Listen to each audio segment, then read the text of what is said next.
Hi, this is Jonna Van Nuys of Blue Dog Farms, and I wanted to talk a little bit today about 9/11 and the impact it had on me and my life, my career in the Navy, given that we're at the 20-year anniversary of the event.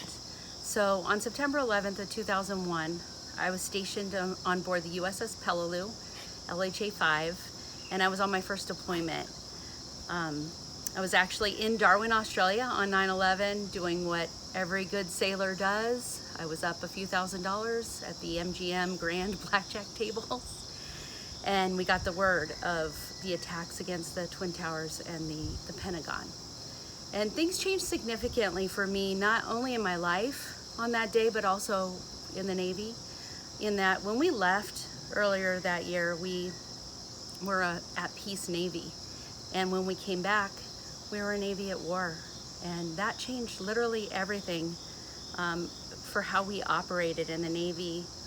It changed what my next duty station was going to be, and it really changed the trajectory for my career. So as we're looking back at 20 years, I just want to remind everybody to remember, don't ever forget what happened those days, and thank the people who are serving today in support of our freedom and our country. Thank you.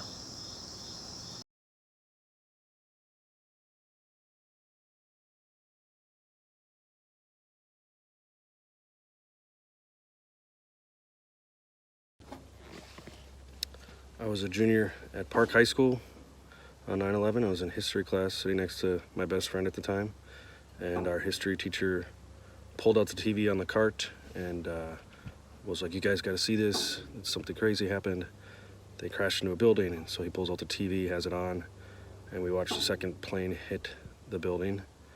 Obviously, we didn't know that was going to happen, so we saw that live, and it was just really chaotic and sad, and I guess confusing for us to see that. I guess up to that point we'd seen terrorism, but not like that. I did not join the Marine Corps because of 9/11. I always knew I was going to join the military in some way. My dad even mentioned that to me once, and he said, "I know you're going to join. I just want you to go to college first." And so I did, and after I graduated college, within a couple years, I ended up signing my papers to go to the Marine Corps OCS in Quantico. And then in 2011, shortly after finishing up all my training, I was in Afghanistan from February to September of 2011 with an infantry unit as an infantry platoon commander. I still remember it a lot. Anytime I smell smoke, it reminds me of Afghanistan when they would burn their leftover poppy, the plants and other stuff. They would burn it all the time. So I'm glad I went. I'm glad I joined the Marine Corps. I'm actually transferring into the Minnesota National Guard now. I will continue being in the infantry as an officer, but I'll be in the Army. So it's an interesting time. Obviously 20 years later, I've changed a lot. A lot has changed in the world and in our country. So it's a good time to remember where you were and how you felt. Thank you.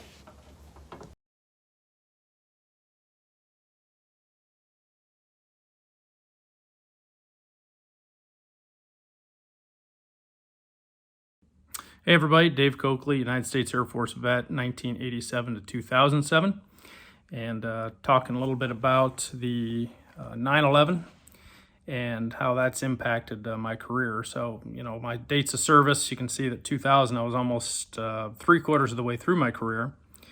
And, it was a moment that we went from being just doing training and hanging out at Operation Southern Watch, really not doing a whole lot of stuff, to instantly defending the United States. And at the time, I was stationed at the 305th Air Mobility Wing out of McGuire Air Force Base.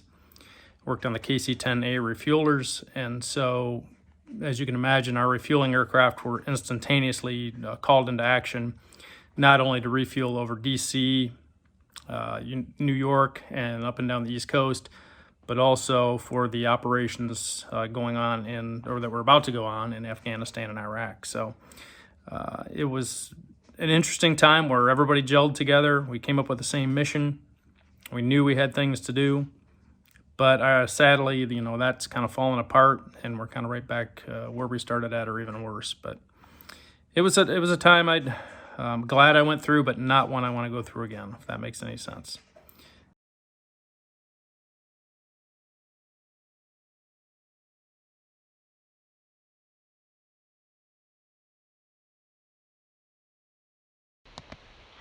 I remember the events of September 11th, 2001 very clear. That day changed my life forever. I remember watching the towers fall on the TV. I remember the sadness I felt long for so many people on that day. I remember thinking about the families. I remember thinking about the people that had no other choice but to jump from the buildings. I remember thinking about how angry I was. But I also knew that I'm not the type of person to ask questions and demand answers and not do anything about it. Because of September 11th, 2001, it solidified my decision to join the Army. I joined the 101st Air Assault Division out of Fort Campbell, Kentucky as a military police officer, and I left for basic training just 6 days after I graduated high school.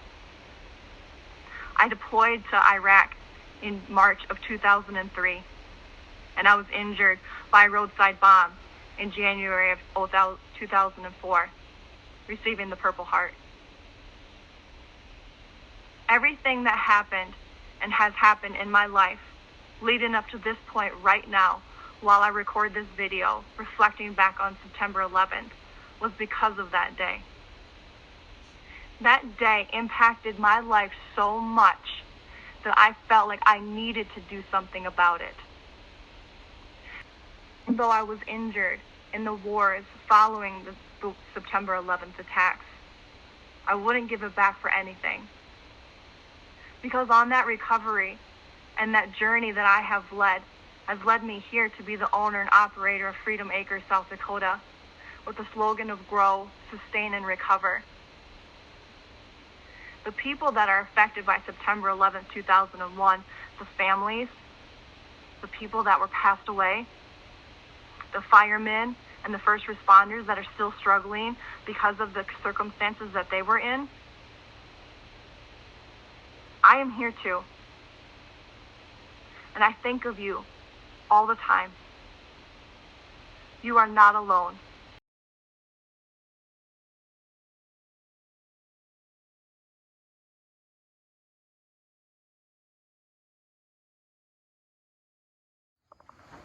Hello, I'm Master Sergeant Tom LePage.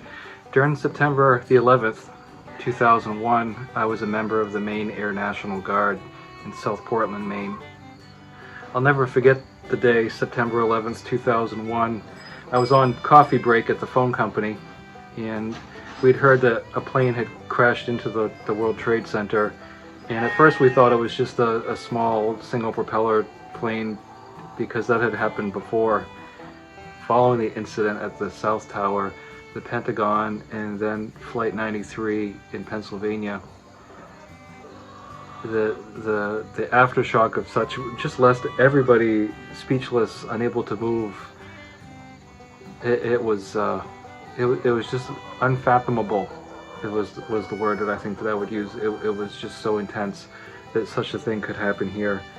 And shortly thereafter, I received a call from the commander of my guard unit and ordered me to show up Monday following 9/11. And he said it wasn't a drill. and to come in first thing Monday morning and bring my bags. Within 4 days, on the 4th day, we were on a flight on a C-5 out of Westover Air Reserve Base in Massachusetts, headed for the Middle East, and we didn't know where we were going. We knew we were on the hook for a year. We didn't know what was expected of us. All we knew was that our country had been attacked and that we were doing what we were called upon by our nation and what we felt was just. I'll never forget the feelings of intense pride and dedication to duty and just the camaraderie. We all had a common goal. Everybody really pulled together, even, you know, as a nation. It was an awesome feeling that the whole nation had pulled together like that, and I wished it had stuck around longer. I guess it's fitting a plane's flying over as I'm recording this. The Guard unit had a great farewell ceremony for us. The governor of the state of Maine had come down. It was incredible, and we were overcome with an intense sense of patriotism, and some might call it nationalism, but for sure patriotism and allegiance to our country. And we just felt like it was our turn, it was our calling, and we didn't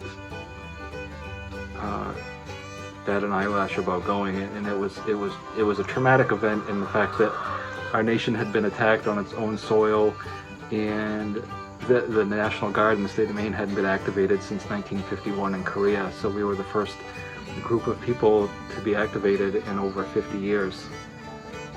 It's something that'll live with me forever, and the things that I saw were things that I could only have imagined seeing, but bearing witness to them has left me very different than the person that went over there all those years ago. The person that came.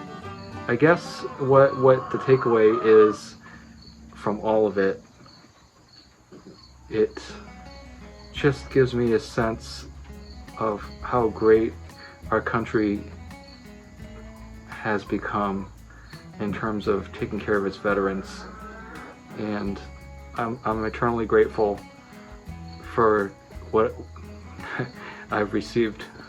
When I came back, my mother and my sisters, they had tied yellow ribbons around oak trees at the edges of their lawns, and I still will remember my parents' faces when I came back. And to all of you veterans out there who are struggling, there is help for you. There is hope. Please don't ever give up hope. There is help available for you, and please take care of yourselves. You're not alone, and there are others of us who have felt on the brink of mental collapse, and we've somehow pulled through, and it's miraculous, the help that I received. And so to those of you in particular who are struggling, and especially with the pullout of Afghanistan, it's been something that's been troubling me as well. But please talk to someone, pick up that line if you need to, call a vet. We understand. Take care of yourselves. Peace.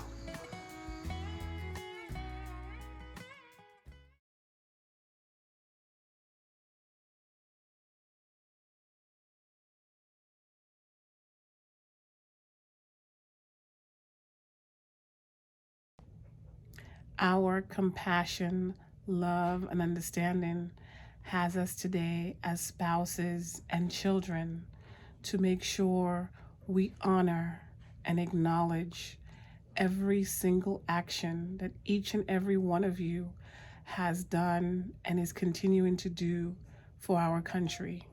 We are truly honored beyond measure of the time and energy that has been put within protecting and serving our country at this amazing time where each and every one of us has been affected in some way, shape, or form. We here to say thank you for service to our country.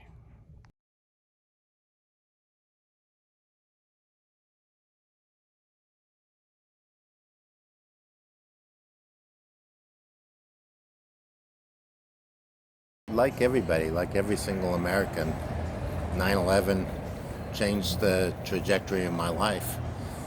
I was farming in Mexico at the time, and it was peak harvest time with our tomato crops. I was real busy, got up early to get to work at our packing facility, and saw the planes hit. Saw the first one, watched the second one. My first thought, honestly, was about my daughter. She worked at the building facing the towers, and how was she?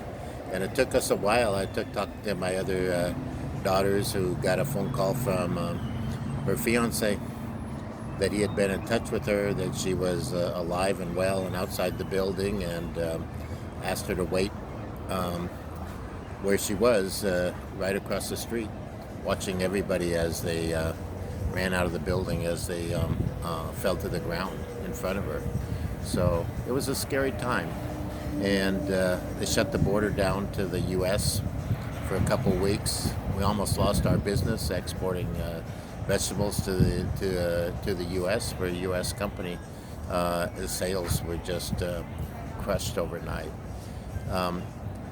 It also got me to think differently. It also got me to think about the men and women that served in our country. My son joined the military within weeks after 9/11, and something I didn't do as a young man. And it got me to think about him and the other men and women that served, and what drove them, and what was that courage like, and that sense of sacrifice like that they carried uniquely.